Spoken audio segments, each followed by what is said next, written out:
দৰ্শকৰ আপোনালোকৰ জ্ঞাততে সাংবাদিকসকলৰ জ্ঞাততে জনাওঁ আমি খাকী ছবিখন অহা ২৭ ফেব্ৰুৱাৰীত ৰিলিজ কৰিম। ৰিলিজৰ ডেটটো আজি ঘোষণা কৰিছোঁ।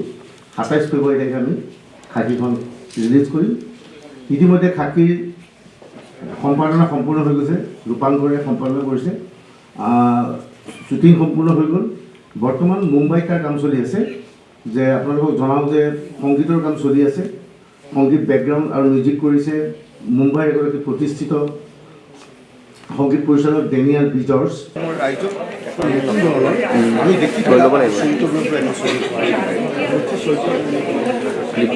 ছবিখনত অৰুণ নাথে গুৰুত্বপূৰ্ণ চৰিত্ৰ ৰূপায়ণ কৰিছে। অৰুণ নাথে ছবিখনত মুখ্যমন্ত্ৰী চৰিত্ৰ ৰূপায়ণ কৰিছে।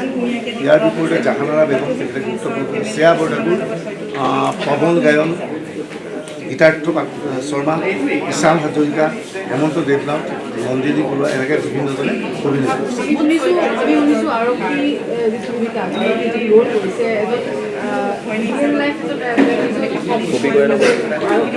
ভূটান কৰিলে পৱন গায়ন আৰু তেওঁ খুব ভাল এক্টিং কৰিছিল। আগতে তেওঁৰ লগত যোগাযোগ কৰা হ'ল আৰু আৰক্ষী অ'চিৰ ভূমিকাটো এখন থানাৰ অ'চি পৱন গায়নে নিজে ৰূপায়ণ কৰিছে আৰু খুব ভাল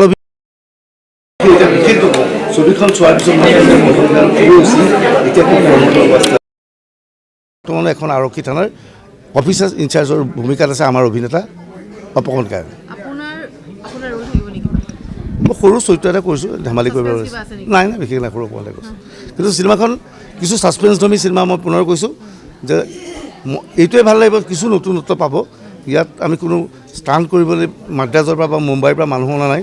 ফাইটিং আছে, গুলীয়াগুলি আছে, এনকাউণ্টাৰ আছে, সকলো চব আছে, কিন্তু ৰিয়েলিষ্টিক লাইফত আমি দেখুৱাবলৈ চেষ্টা কৰিছোঁ। চাওঁ দৰ্শকে কেনেধৰণে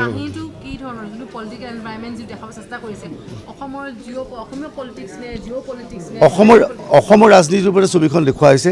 ৰাজনৈতিক পৰিৱেশ পৰিস্থিতি এই বস্তুটোও দেখুওৱা হৈছে যে এতিয়া যিধৰণে ড্ৰাগছৰ কথা হওক, বাল্য বিবাহৰ কথা হওক, এক বিশেষ সম্প্ৰদায় বিশেষকৈ মুছলমানসকলক হাৰাশাস্তি কৰি হৈছে নেকি, আচলতে ভুল হৈছে নে শুদ্ধ হৈছে, সেই দিশটোও দেখুওৱা হৈছে।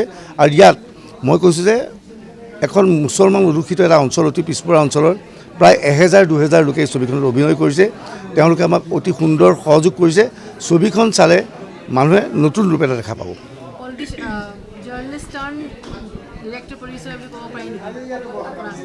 নহয়, মই জাৰ্ণালিজিম কৰি আছিলোঁ, আপোনালোকৰ নিচিনা একেলগে জাৰ্ণালিজিম কৰি আছোঁ। মই পুনৰ কৈছোঁ, আমি আৰক্ষী ওচৰৰ পৰা দেখিছিলোঁ, আমি ৰাজনীতিবিদক ওচৰৰ পৰা দেখিছোঁ। আমি যেতিয়া হিন্দী চিনেমা চাওঁ, হিন্দী চিনেমা ৰাজনীতিবিদজনক দেখি পেলাই ভাবোঁ আমাৰ চিফ মিনিষ্টাৰটো এনেকুৱা নহয়, আমাৰ লগততো কথা পতা MLA টো এনেকুৱা নহয়, আমাৰতো পুলিচ থানাৰ অ'চিটো এনেকুৱা নহয়। আমি দেখা অ'চি, আমি দেখা ৰাজনীতিবিদক ছবিখনত দেখুৱাবলৈ চেষ্টা চলাইছোঁ। মুঠ চৰিত্ৰ ইয়াত আপোনাৰ ১,৫০০ৰ ওপৰত আছে বুলি ক'লে ভুল কোৱা নহ'ব। বহুত চৰিত্ৰ আছে, ১,৫০০ অধিক চৰিত্ৰ অভিনয় কৰিছে। শ্বুটিং মূলতঃ ইয়াৰ গুৱাহাটীত হ'ল, সোণাপুৰত হৈছে আৰু তেজপুৰত হৈছে, আৰু এটা মাইনৰিটি এৰিয়া হৈছে। এৰিয়া হৈছে সেই এৰিয়াটোৰ কথা অসমতে হৈছে, সেই এৰিয়াটোৰ কথা আমি ক'ব নোখোজোঁ। নহয় নহয়, ইলেকশ্যন আমাৰ তাত সময় নাই। এতিয়া চিনেমা কৰাৰ এতিয়া বহুত কেইখন চিনেমা ৰিলিজ হোৱা কথা আছিল, কিন্তু এতিয়া বহুতে দেখিছে চিনেমাবিলাক পিছুৱাই দিছে। আমি নাজানো, গতিকে এতিয়া কোনোবাই কৈছে আমি ৬ ফেব্ৰুৱাৰীত ৰিলিজ কৰিম, ৮ ফেব্ৰুৱাৰীত কৰিম। গতিকে আমি এটা দিন লৈছোঁ ২৭ ফেব্ৰুৱাৰী। আমি ৬ ফেব্ৰুৱাৰী কৰিব পাৰিলোহেঁতেন, কিন্তু ৬ ফেব্ৰুৱাৰীৰ বাবে ৪-৫খন চিনেমাই বুকিঙত ৰেডি আছে। গতিকে আমি ২৭ ফেব্ৰুৱাৰী লৈছোঁ। আৰু যিহেতু নিৰ্বাচনৰ সৈতে জড়িত বিষয়, ৰাজনীতিৰ সৈতে জড়িত বিষয়, চৰকাৰ পৰিৱৰ্তনৰ কথাও ইয়াত আছে, গতিকে এই ছবিখনত ৰাজনৈতিক পৰিৱেশ পৰিস্থিতিৰ মাজতেই আমি ৰিলিজ কৰাৰ সিদ্ধান্ত লৈছোঁ। কিন্তু ইয়াত কোনো দলক বা কোনো ৰাজনৈতিক কোনো চৰকাৰক প্ৰমোট কৰিবলৈ চেষ্টা চলোৱা হ'লে ছবিখন চালে গম পাব। ছবিখনে পূৰ্বৰ অসমীয়া ছবিৰ যিবোৰ ৰেকৰ্ড আছে, সেই ৰেকৰ্ড ভংগ কৰিব বুলি আপুনি আশাবাদী নে, কি ক'ব? মই মুঠেই আশাবাদী নহয়। আমাৰ ইমান বাস্তৱ চিনেমা এখন, সাংঘাতিক কমাৰ্চিয়েল নহয়। গতিকে এই ছবিখন বহুতে কৈছে ছবিটো হিৰো অমুকক নল'লে কিয়, হিৰোইন অমুকক নল'লে কিয়, গতিকে সাংঘাতিক কিবা এটা কৰিব পাৰিম বুলি নাভাবোঁ, কিন্তু দৰ্শকে ভাল পাব বুলি